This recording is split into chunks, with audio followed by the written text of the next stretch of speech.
Good morning and welcome to the Congregational Church of South Dartmouth. We are an open and affirming congregation in the United Church of Christ. And this morning, I thought for the Wednesday devotional, I would do something kind of different. I have been in the Diana's Garden, I've been in the bell tower, I've been in the preschool, and today I thought I would tour and show you the parsonage, the outside of the parsonage and the grounds. So I thought we'd start with the church. So today on Wednesday, I thought we would start by looking at the outside of the church, and then I will show you where the parsonage is. Some of you have asked me, newer members, where the parsonage is. So here we go. If you take a left out of the church and walk down the sidewalk here, you can see this is also a driveway up to the right-hand side of the church. This is a beautiful stone wall. And the sidewalk ends, but it doesn't really, because this is the parsonage yard. This is the parsonage, which is right next door to the church, and it's the front of the parsonage. We had a South Coast flag waving yesterday, but sadly our flagpole has come down, so we're gonna have to make a trip up to the hardware store and get a new mount for the flagpole. But that's the front of the parsonage. You can look right here and see how close I am to the church. You can see the steeple up in the trees there. It's a stone wall that divides the parsonage property from the church. I'll show you something a little bit later over there. So we walk down across the front of the parsonage, and I'm sure cars are going to whiz by in this video. So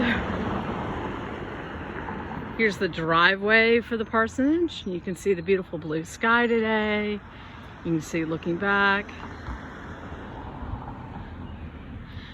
And going up the driveway of the parsonage, you can see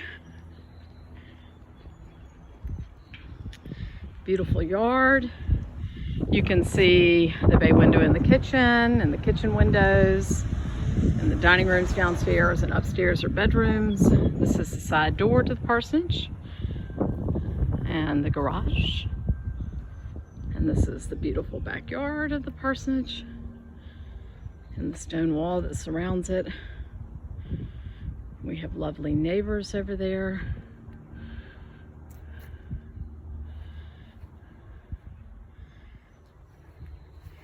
And we have beautiful grounds. You see the beautiful bed.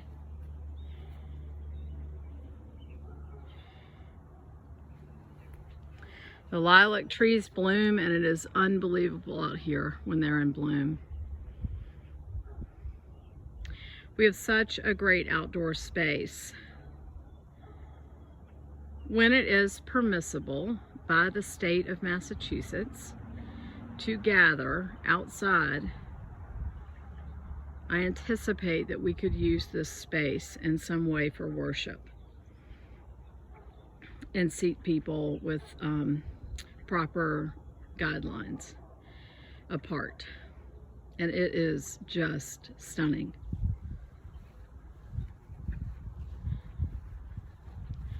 More lilac trees. There is a pathway here of stones, and some of you may remember, but apparently in the years when Bob Boynton was here, there was an arch and a bench down here under the trees. And now the stones just end right here under this beautiful tree.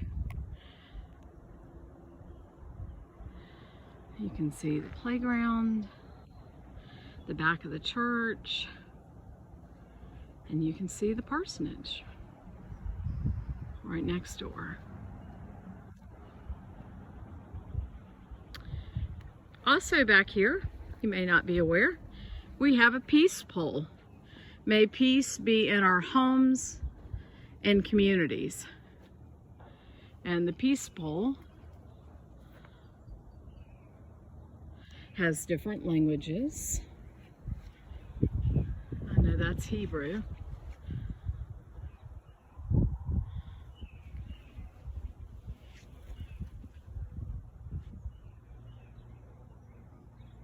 And there's a plaque on here that has the braille for the peace pole.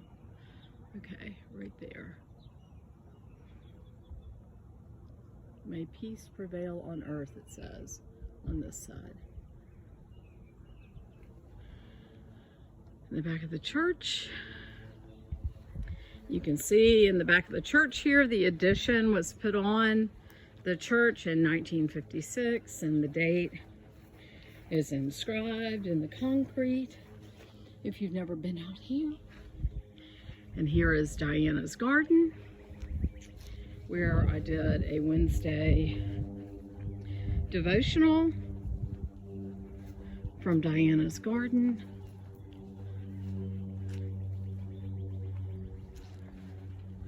The back of the church,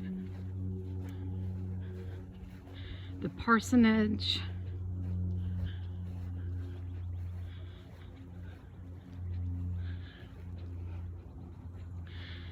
so on the back of the parsonage, that is actually an office inside the parsonage. And many years ago,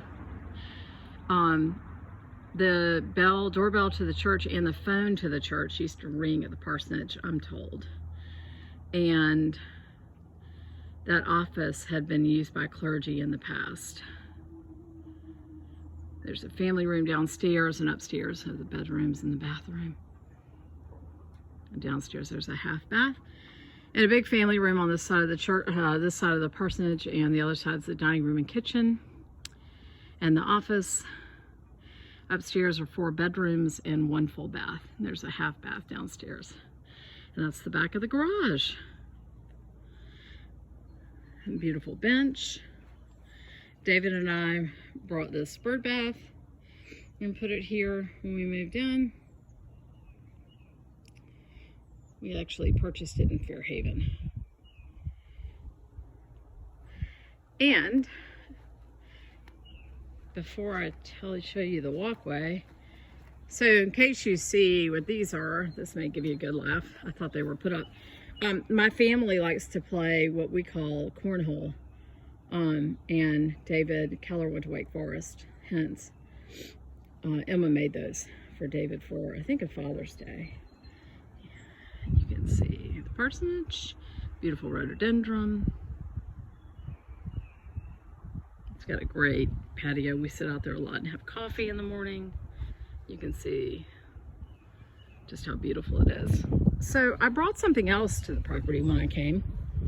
You know, it isn't really traditional in Protestant churches to have a crucifix. It's definitely more of a Roman Catholic tradition. But I owned this, and I have placed it in the wall there. This is the wall between the parsonage and the church, and it's really a beautiful stone wall. In fact, some branches are going to be trimmed so it's a little more visible to people. But I actually sit there. That's a bench, and I clear it off and sit there sometimes in the morning and pray with my coffee. And I brought that crucifix with me when we moved here and put it there.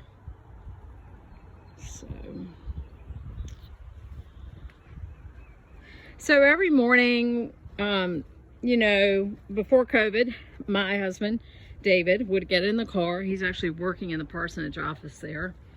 Has been for the last eight weeks.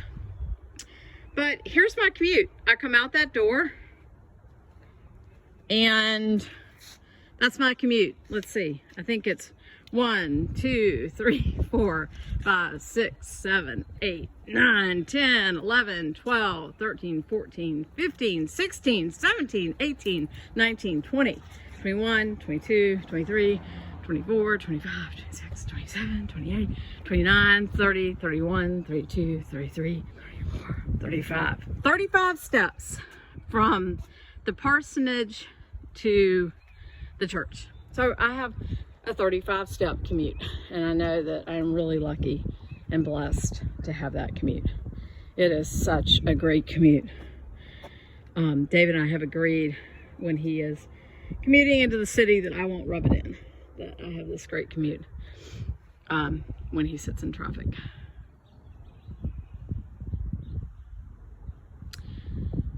I was actually told to, it makes me think of this when I look, by Everett Hoag, when he and I visited last in the garden, that red maple tree that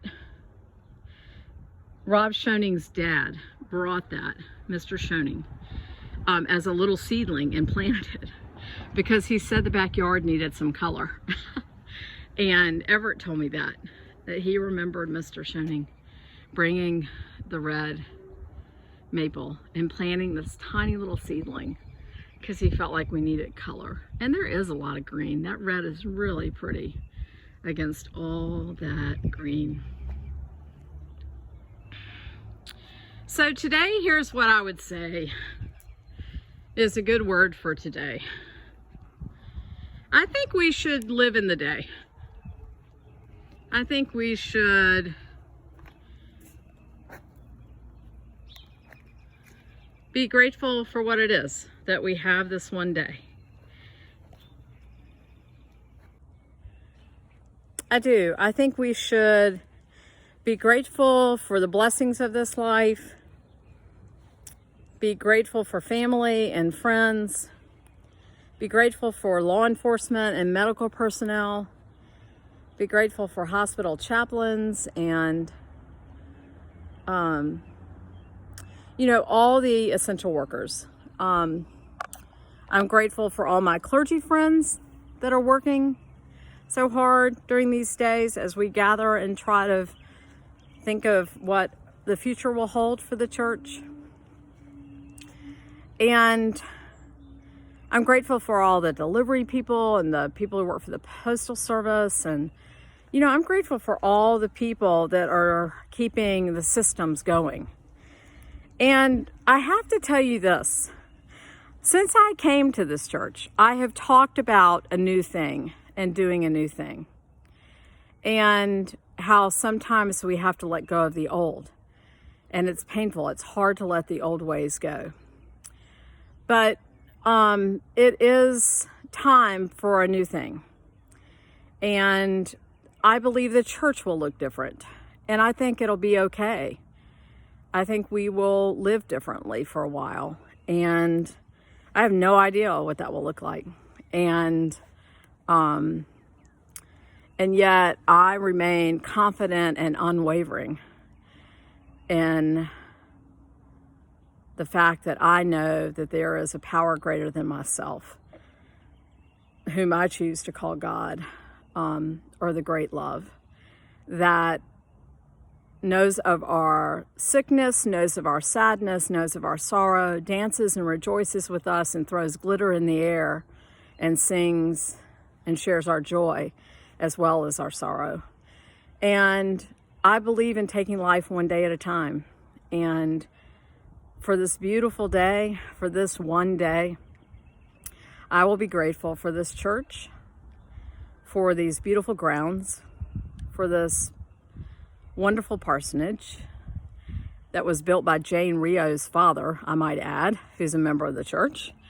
And I will choose to wake up and give thanks this day and give thanks for all of you. And I know that God holds the church always and all people, all faiths. I've been praying for our friends at St. Mary's during this time. I've been praying for our friends at St. Peter's. I've been praying for our friends at Tiferet Israel in New Bedford, and for all those clergy, for Rabbi Cantor, for Father David, for Father Scott. And I pray that we all know of God's presence in our lives and that the divine abides with us always. I hope you've enjoyed this brief tour of the parsonage grounds today, and maybe you never knew this was the parsonage when you took a left out of the church and walked down the sidewalk and in front of the parsonage. Maybe you didn't know that the church owned it, but the church owns all this land, and it is really something to be grateful for. It really is. It is a beautiful piece of property, and the green team lovingly cares for it We have a group on Wednesdays that gathers and they work in the gardens here in the parsonage and the church, and they do just amazing things. And I feel like soon they are going to start to gather outside with masks on and appropriate distancing, and they'll tend to these grounds lovingly and continue the good work here that's been done for generations on this property. And I look at a tree like that red maple and give thanks for families like the Shonings that came long before us. And I think of those that will come long after we have left this earth. And I give thanks for them. And we give thanks for all the people that have newly started attending our church this year, and for people that are watching virtually that aren't members, that live in other states but have relatives here. Thank you for all the emails and the texts and the voicemails. It's really hard to keep up with them all. I'm trying my best to answer everything. But we have people in Alaska and people in California that are watching our services. And, you know, it's a great thing. It really is. So prayers for you all this day. Prayers for all who are ill. Prayers for all who are grieving. Prayers for those that are celebrating graduations. And know that while I miss you, that I'm confident in a God who cares for us and who calls us the beloved. Hope you all have a wonderful day today. Take care.